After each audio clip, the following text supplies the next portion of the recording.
I'm happy to introduce Joel Rosenblatt. He's the Director of Computer and Network Security at Columbia University, where he oversees the computer security for all systems that are connected to the Columbia network. So with that, I'll welcome up Joel. I didn't do anything. You don't have to clap yet.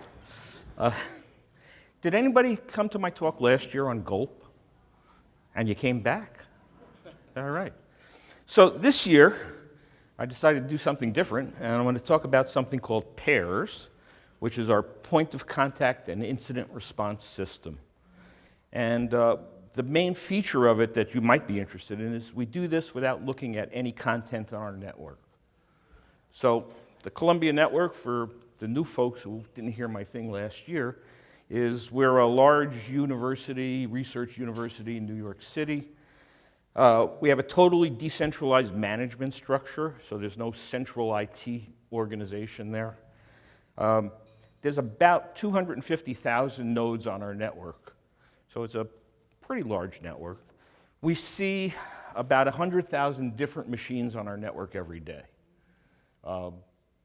We have a very open network style, which we call free love, which means that you can stand on Broadway in Manhattan and get our Wi-Fi access without logging in or registering or anything like that. There's no firewall on our network. We don't have any corporate firewall. There's no border on our network. And we have, just for size, we have about 120,000 active email users on one of our mail systems. We have about 17 different mail systems, but that's the main mail system. Now, so free love is something that comes up a lot, and there's actually an article about it if you're interested. Yeah, okay, the slide should be available, so you can go to that link and read a paper written by the CIO at the time on what free love means. But basically it means that you can connect to our network without registering. We don't care who you are, we don't care what device you're using, doesn't matter to us. We will figure it out afterwards.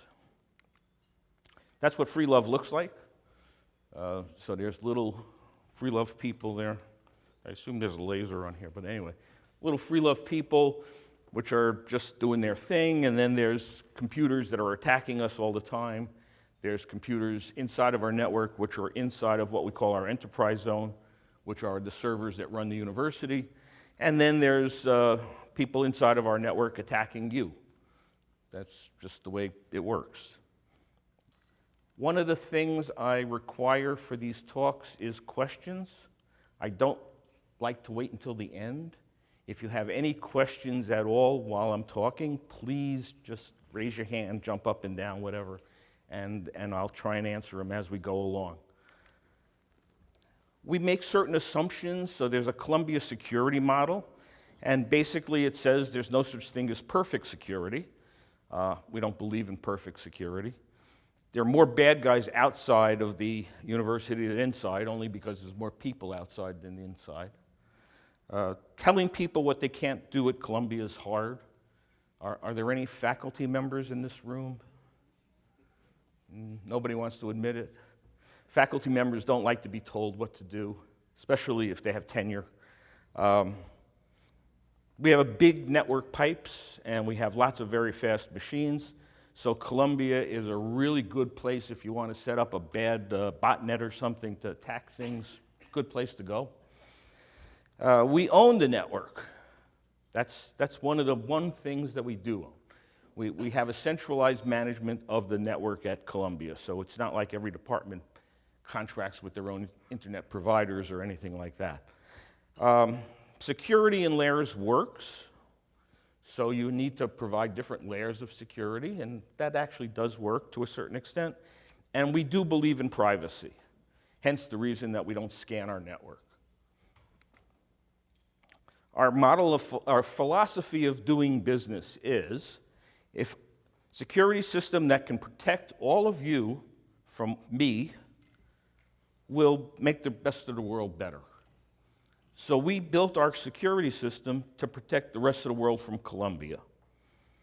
We have control over the attackers if they're on our network. I don't have control over you, but the Columbia people I have some control over because I own the network. And we use something called a zero trust model. The assumption is that every single computer that connects to the Columbia network, regardless of where it is compromised. We start out with that assumption, and then it's up to every single computer to prove that it's not compromised. It's a different way of thinking, but that's the way we built our network. So PaIRS is a system that we run, that we wrote, it's getting close to 20 years ago, which monitors the Columbia network. And what it does is, it has two different pieces. It has a point-to-contact system, which is for the, say, between 5,000 and 10,000 managed computers on our network. We have to know who owns them. So that's the point-to-contact piece. And then everything else is free love. And then there's an incident response system which monitors the data and looks for things that aren't right. So the reason we need a point-to-contact system is because of this decentralized model of computing support. There's a lot of departments that have their own CISOs. They have their own IT department. They run their own servers. They're just doing their own thing. And they can get away with it. We have 17 different schools at Columbia, and each of them has their own funding. So there's no central way of forcing them to do anything. And if we find a compromised computer on one of those department networks, we have to know who to contact. So we have this point-to-contact system, which sort of figures out by IP address who, or by domain, who owns each computer, or if it's a free love computer. And the problem with contacts at a university, the main problem is that they change a lot. Does anybody have a department, or the people that run the computers in that department are students, maybe? Anybody else do that? You have the graduate students running the computers. You ever notice that they leave after a couple of years and then somebody else comes in? It's really hard to keep track of these people because they're just constantly changing. So what we do is our contact database gets compared against our LDAP server every night. And if their title changes, we contact the department and say, hey, I noticed that John changed his title. Is he still working there? Or John disappeared out of the LDAP database, which means he left or quit or was fired or whatever it was. So then we can contact the department and say, look, we need a contact. If you don't give me a contact, I'm putting your name in the database. And they usually come up with a different name because they don't want to be responsible for their department. Departments are listed either by CIDR block or by domain. And we have this whois function at Columbia, which you put in whatever you want there, and it sort of gives you all the information, which looks like this. Sorry for the eye charts, but when you have the slides up close, you can see what it says. But anyway, that's our business school. So they own a lot of different CIDR blocks. They have a domain, and they have a contact, an alias on their email contact, which I've sort of crossed out so you can't contact them, but I can contact them. The incident response system is based on Netflow data. Everybody knows what Netflow is? Yes? No? Make noise so I know you're still here. Okay. We don't look at content at all. So we can only capture Netflow data. We capture all of the Netflow data coming in, going out, and going through the core of our university. We process all of it in real time. The system is based on Bayesian, a Bayesian-based system. Everybody knows what Bayesian is? Yes? Yes? No? Sort of? All right, so the idea of Bayesian is mostly if you have an anti-spam filtering system on your email, usually spam comes in And it's not obvious that it's always spam. Usually there's lots of little indicators that it's spam. Maybe there's all capital letters in the subject line, or maybe there's a urgent need, you need to do this right away message somewhere in the body of the thing, or it says enter your password and your ID in the email. So there's lots of little indicators, and the way you figure out if something's spam is you score every one of those little indicators, and at the end of the message you add up the scores and you say, all right, it went over some value that you decide is your spam value, and then you say, okay, it must be spam because it ticked all these boxes. So what we do with our Netflow data is we score every single flow that goes through the network. And we have, I'll get to it, there's about 200 some odd behaviors that we're looking for. And we collect them we collect all the Netflow data, we process every 5 minutes all the data that we collected. At the end of an hour, we add up the scores for every IP address in the network, and we say, did that IP address exceed our value for badness? And the function that is this thing over here. It's a logarithmic function which looks like that. And the reason it looks like that is this little place where it knees over, that's defined as bad. If your value was in between there and the knee, if it's over 3, we say it might be bad.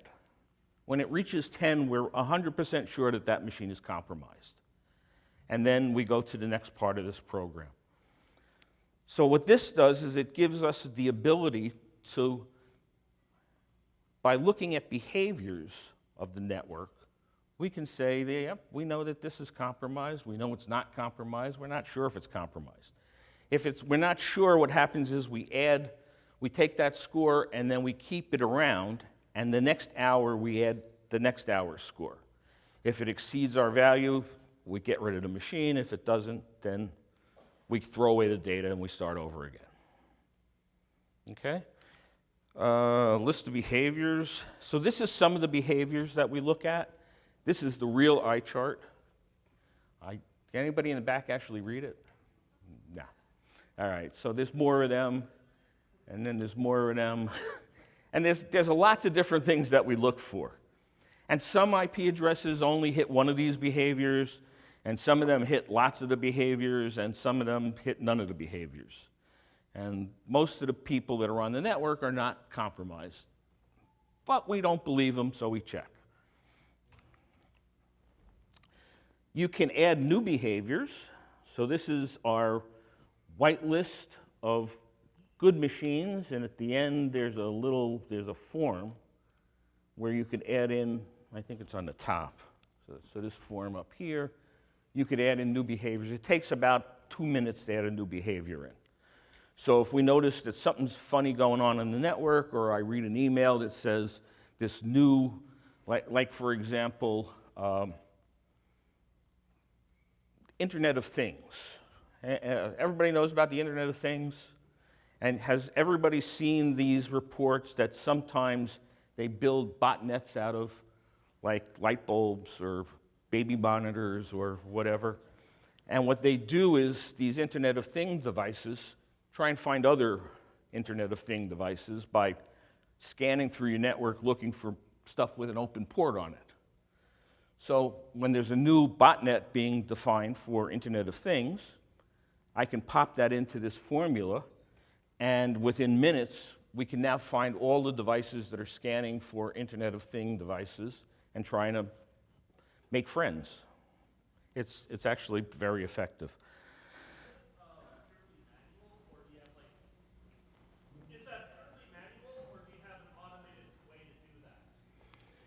So right now, to add new behaviors, it's a process that's done by the security team.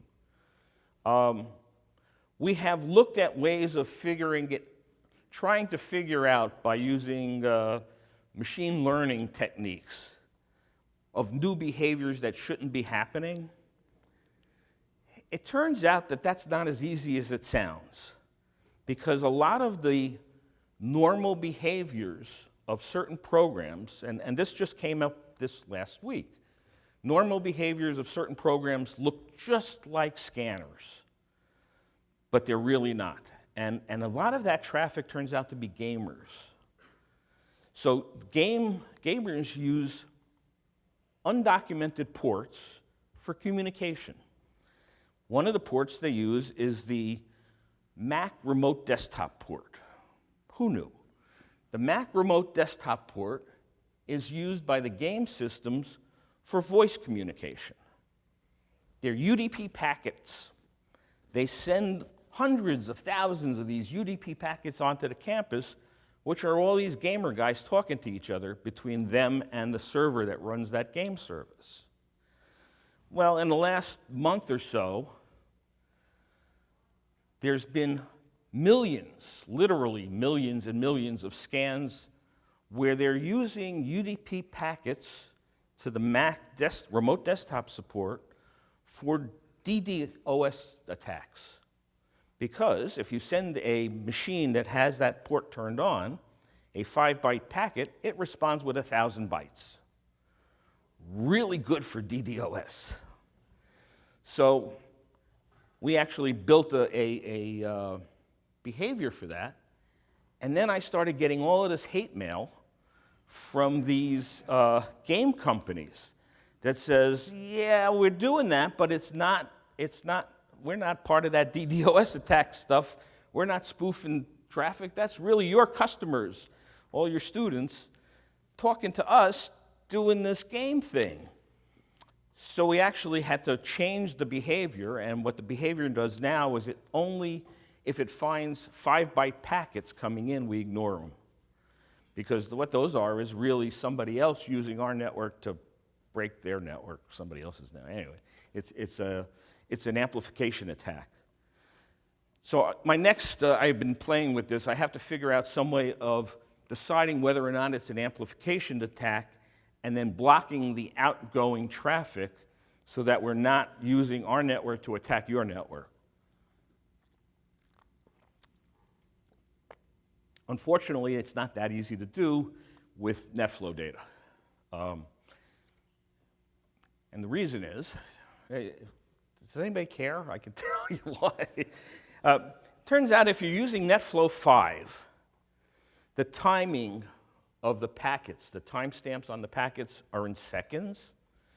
Well, this behaviors happen in less than seconds.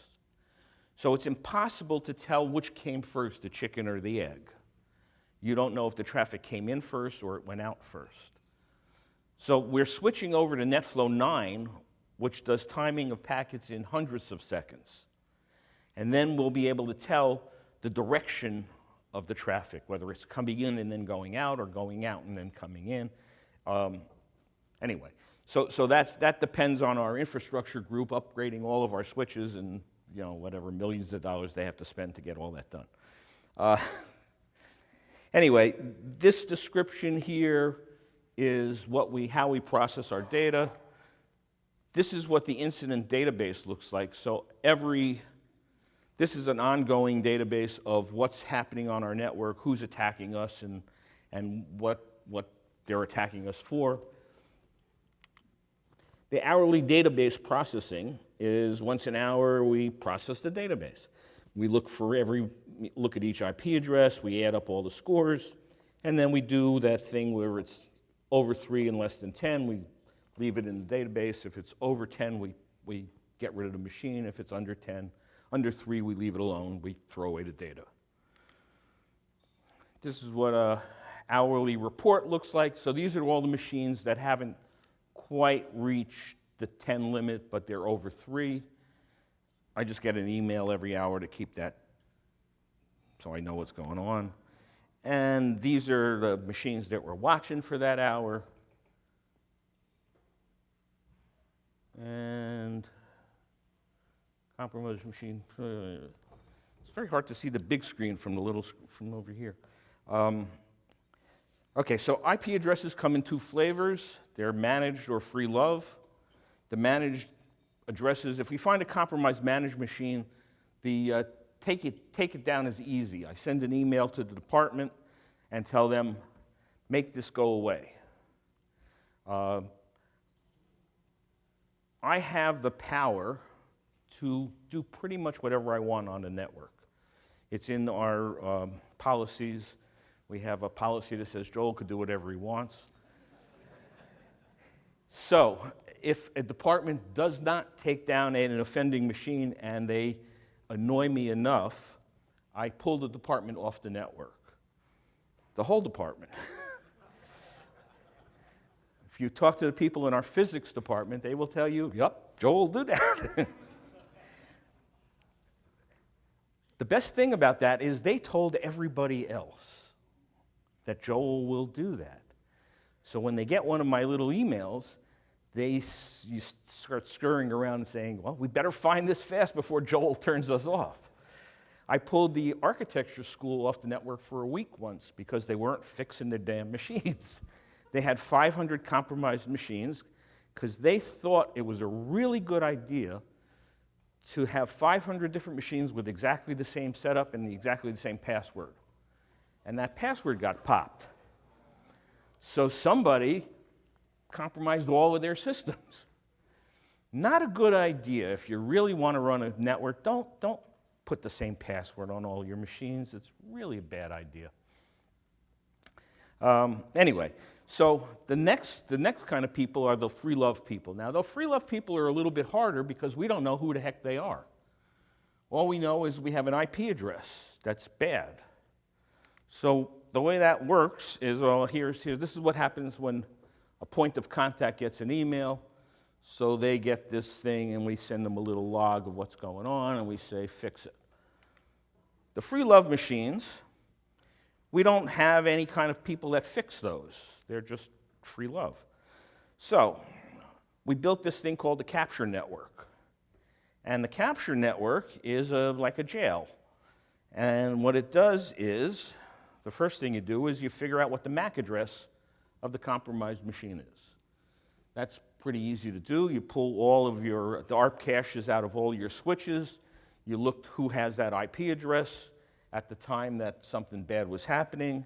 You bound it on either side by checking it a couple times and to make sure that you have the right MAC address, because on some of our networks, like the Wi-Fi network, we turn over MAC addresses every like 4 to 6 times an hour.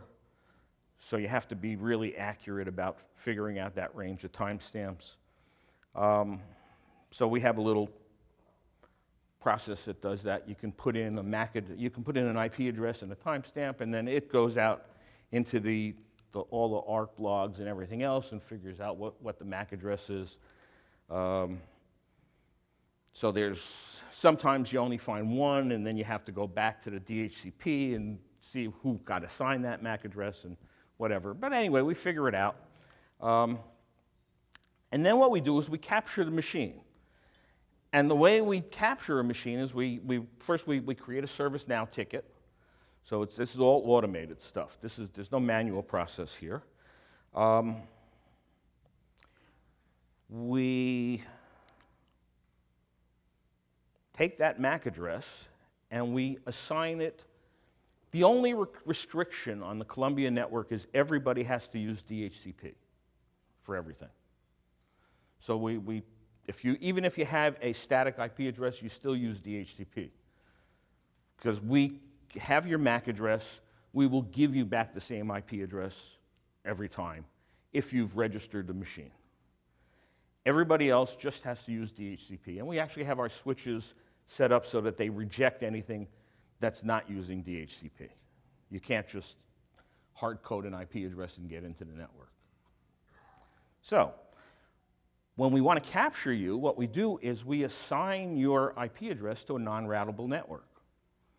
So you get a 10 address when you do your DHCP request. And now in that non-routable network, which spans the entire campus, we have a poisoned DNS server, and we have a web server. And what happens is when you open up your web browser to try and go to Google or wherever you're going, you get a page that looks like this. Reformat capture page, which says, you've been caught by security, your machine is compromised, go rebuild it. Our only solution for a compromised machine is a nuke from orbit and PAVE. We don't believe in fixing things. And then what happens when you finish fixing your machine, you get a button, there's a button on the page which says, I've fixed my machine, and then you can push the button, and in 2 hours you get back a usable IP address. Now the reason it's 2 hours is because I want to make sure that you're pissed off. So there's technically no reason why it takes 2 hours. It's simply to annoy you. And we will see sometimes people will push the button as soon as they get captured, and then 2 hours later they get back an IP address, and then 5 minutes later they get taken off the network, and then 2 hours later and they'll do this a bunch of times until they get tired, and then they'll fix the machine. I believe very strongly in behavior modification as a security technique. Does anybody have kids? Did any of your kids ever learn anything if there wasn't a little bit of pain involved? No, they don't learn unless there's pain. Well, that's the pain in this particular thing there. And it does work. And when you look at our network, and I've been doing this has been running for almost 20 years now. The first week of classes, we have a whole bunch of compromised machines because the kids came from home with compromised computers, and they don't know anything about security. So the first time this happens to them, they get annoyed. The second time, they get mad because now they got to reload all that stolen music. The third time, they learn about security. After the third week of classes, we get almost no compromised student computers. Now, I talked to my friends at other universities who fixed the computers for their students. And by the way, we won't fix your computer.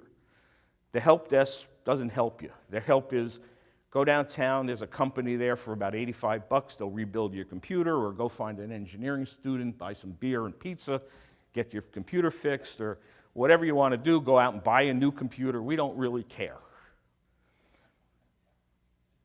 But after the third week, they all learn about security, and they don't click on the dancing bears because it causes a world of hurt for them when they do that. So, you know, the other schools that fix the computers for their kids, they tell me, yeah, the same number of constant number of compromised computers. Never changes. We're always fixing computers because they didn't learn anything. They don't have to. If you fix it for them, why do they have to learn anything? Pain, telling you it works. This is the text in a sec that'll fix your computer for you for $85. We have a little page on rebuilding Windows. And then once the machine is clean, you go to the button, you push the button, and it restores your access. We don't check. We don't care, because the system will find it. And it's just like a brand new compromised machine. So there's no need to go back and look at the computers and figure it out and all this other stuff. That's just expensive stuff that sells products for other companies. I'm sorry if you're a vendor and you sell one of those systems, but I don't believe in you. Anyway, additional features. We have an ignore list to ignore things like legitimate machines that look like they're sending out spam, which are called email servers. Turns out, you know what the biggest user of compromised machines is? What kind? Any guess? Copiers. You know how many copiers we find sending out spam?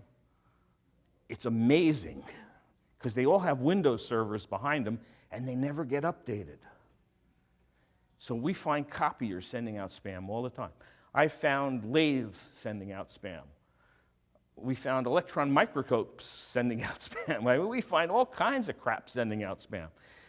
People talk about IoT and what's the You know, this is the next big problem that everybody's going to have is IoT. What are you doing about that? We've been dealing with it forever, and our system doesn't care what kind. Because we're not looking at content, we will find compromised phones, compromised laptops, compromised desktops, compromised everything, regardless of the operating system, regardless of whether it's, even if they're using encrypted traffic to talk to each other, the behavior doesn't change.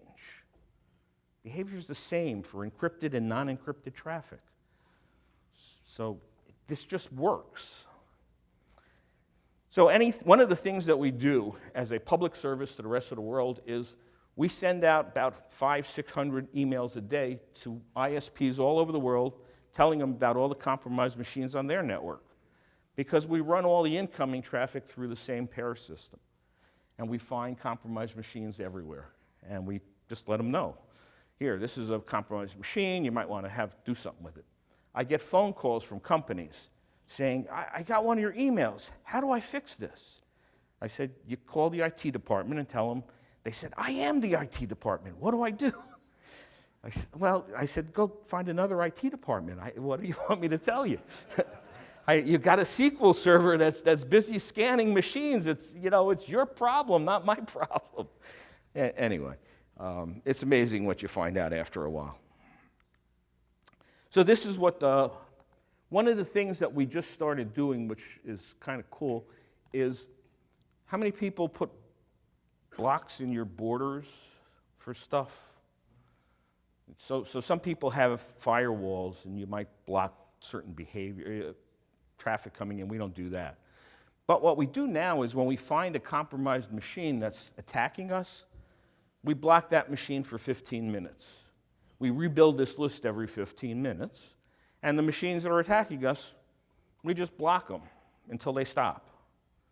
And then the block goes away, it was something that we could do really easy and cheap, and it just puts an ACL in the border, and we don't see that traffic for, until the guy stops attacking us. This is the incident summary. So I get one of these every day, and you can see, if you can read, these are the behaviors. That's the number of attacks. So that first one is, I think, 3389, remote desktop. Remote desktop and SSH are always the number 1 and 2. And we see an average of anywhere between 30 and 40 million attacks against the university a day. So that's a lot of crap that's trying to find the machines. I mean, it's if you have machines that can be compromised, they will be compromised. So I always tell people we run 24/7 pen testing by the best pen testers in the world, all the bad guys. If a machine on our network is not compromised, it can't be compromised unless the user does something stupid. And, and as I always say, you can't stop stupid, but you could slow it down. So my job is to figure out how to slow down stupid. This is one of my please stop emails. So these go out to the different ISPs, and basically it tells them what's wrong with their machine. It says, it's doing this, it's probably this is the IP address, this is some logs if you don't believe me. And I get a lot of thank you mail from people that say, wow, gee, we didn't know that it was compromised. You're right, it was compromised. Thanks for letting us know. And they fix it. A lot of countries don't send thank you mail.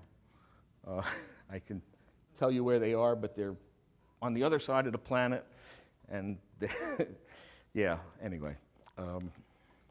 So, since you folks did not ask questions, I'm almost done.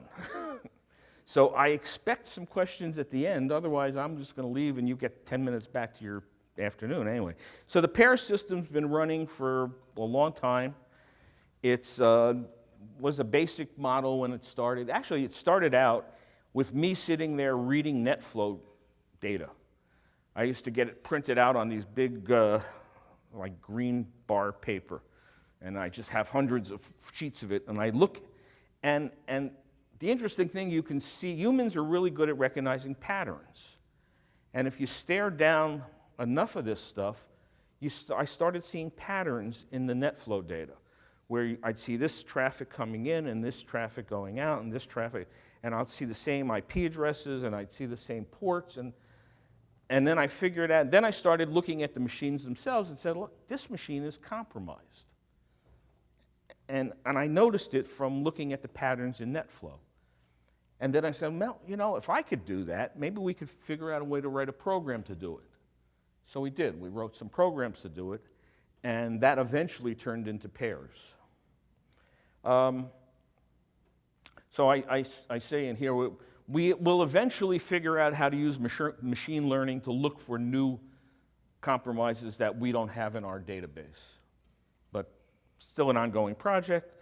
And based on the number of reports that we get from outside people, so there's lots of outsiders who tell you when you have a compromised system, our network is 98 to 99% clean. We get, out of 100,000 machines on the network, we'll get maybe 1 or 2 complaints a month. Yeah? I have 2 questions. One, do you make any attempt to tell the victims what went wrong with their machine? What went wrong? Yeah, I mean, you noticed something wrong. We know that they're broken into. We know that they're compromised. There's really no way for us to figure out how they got compromised. I mean, unless there's a very specific compromise that only corresponds to a particular kind of attack. Your communication to them is rebuild the machine. I don't care what the outside people do. The inside people, and we don't really care what the inside people do either. If they ask, how do I fix this? The answer is rebuild the machine. I'm not going to tell them, well, try doing this, try doing that.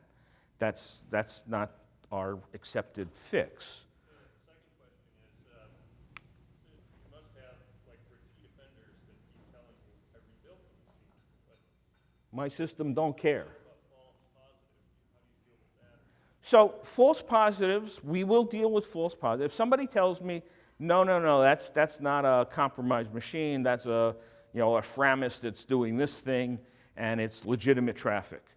And if we can determine that they're right, like for example, somebody who's running a mail server and didn't bother telling us, and we turn off their machine because it's using port 25 and sending out lots and lots of stuff, so then we'll say, well, is it a mail server? They say, yeah. I said, how come you didn't tell me? They said, and then I put it in the database and stop watching it. CS department is a pain in the neck because they're always, there's a thing called Planet Lab. Does anybody know what that is? Planet Lab is this worldwide organization of people that is trying to figure out different ways to use the internet for stuff. They have total disregard for what ports are used for what. So they will use any port for anything they feel like, and we're always finding Planet Lab machines and thinking they're compromised because they're using port 22 to do their communications, and they're just spraying all over the place, and it looks like they're scanning. But they're not. They're really Planet Lab machines. So we have a bunch of Planet Lab stuff that's whitelisted. So, I mean, we're not unreasonable, but we do require a little bit of convincing. Yes?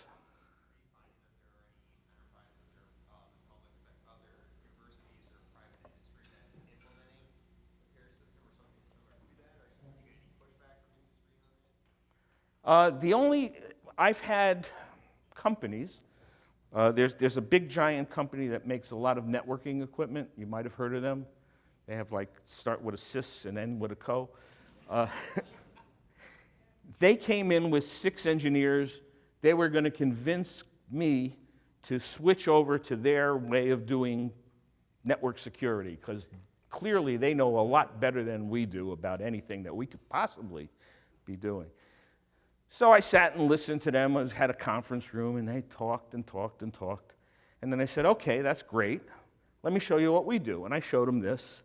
And all 6 of them said, we will quit Cisco and come work for you if you make this a product to sell. And I said, it's too much work. So I'm old. I'm just not interested. But yeah, we've had pushback from other companies. Usually they end up saying, well, can we sell that thing? It's better than a lot of stuff out there on the market. I mean, there's some stuff that's okay, but most of it's not as good. Does that answer your question? Thank you.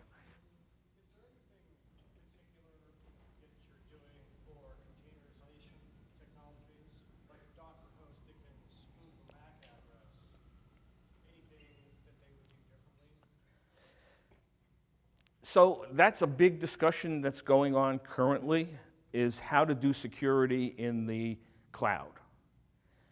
This particular system is based on owning your network. Once you start moving your enterprise into other people's networks, this won't work. It just won't work. So we're devising other ways of doing security in the cloud. And most of those revolve around the idea that if you look at like AWS, for example, if you isolate accounts and you build your structures properly, so I'm not talking about shift and lift, I'm not talking about shift and fiddle with, I'm talking about native cloud-built stuff. You can design the system to be completely secure, because there's no way for the bad guys to get to it unless they can get into your accounts. And then it becomes an account management problem for security, not a network security problem anymore. So if you're going to use things like Amazon or Google or Microsoft or somebody, make sure that you're using two-factor authentication for all of your account access to those systems. Otherwise, you will be screwed. If you're not screwed now, you will be. Eventually, you're going to lose a password, and then that's the end of your entire place. So another thing that you might want to think about is when you build these systems in the cloud, don't put them all under one account. Make sure that you separate the systems into separate accounts. And if you have test and dev, you got 2 accounts, because you don't want your test system totally hosing over your dev system because it did something wrong and used up your API limit for that particular machine, and now your production system falls over because it can't use APIs anymore because you blew your limits. Anyway, nothing to do with this, but just some stuff that you might want to think about. Yes, I think I got another minute? Yeah. Okay. How are you dealing with malware and other attacks that are functioning off of, like, living off the land in Windows systems where they do things that are seemingly normal or like normal operations, but they're still exfiltrating data and taking things and moving around the network? So one of the behaviors when you go through that list is things like command and control nodes or known bad IP addresses out on the internet. We'll see the traffic. If you have a compromised machine that's mining Bitcoins, and we know that there's a receiver out there that's receiving it, and you're not mining them on purpose, which you may be. I mean, we don't have a law that says you can't do that. But when all of our PeopleSoft servers were mining Bitcoins, that was not supposed to be happening. Yeah, that was not a good afternoon. It turned out that there was a compromise in the PeopleSoft code for their web server. They run their own web server that allowed somebody to run an arbitrary command on your web server, and they compromised 40 of our web servers that were doing our finance system. And the only way we found it was because people started complaining that the finance system got slow. So we started looking and said, what the hell is this running on this machine over here? Whoa, it's running on all of them. Uh-oh. and then we called Cisco, and they said, oh, yeah, we knew about that. We just didn't tell anybody. Anyway, whole different discussion. I think I'm done. He's now telling me stop or die. So thank you all. I hope you enjoyed yourself.